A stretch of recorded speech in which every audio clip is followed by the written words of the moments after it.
नामुना सरकारी में भइले नामुना प्राइवेट में नामुना सरकारी में भइले नामुना प्राइवेट में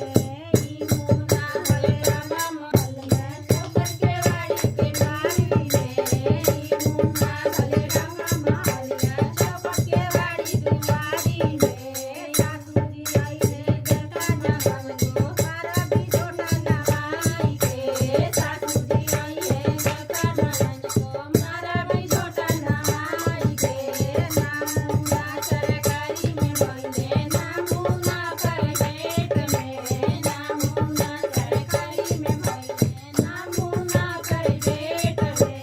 ई मुना भले रामा महलिया चौकट के वाड़ी के बारी में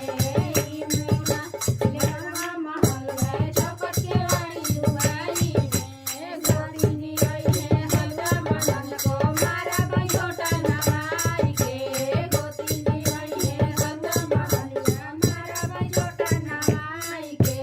नामुना सरकारी में भइले नामुना प्राइवेट में नामुना सरकारी में भइले नामुना प्राइवेट में मुना भले रामा महलिया चौकट के वाड़ी दुआरी में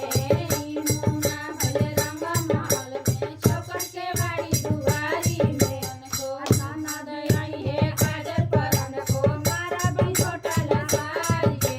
ननद आई है को मारा भाई छोटा नवाई के ननद आई है काजर परन को मारा भी छोटा नवाई के ननद आई है काजर परन को मारा भाई छोटा लसारी के नामुना सरकारी में भइले नामुना प्राइवेट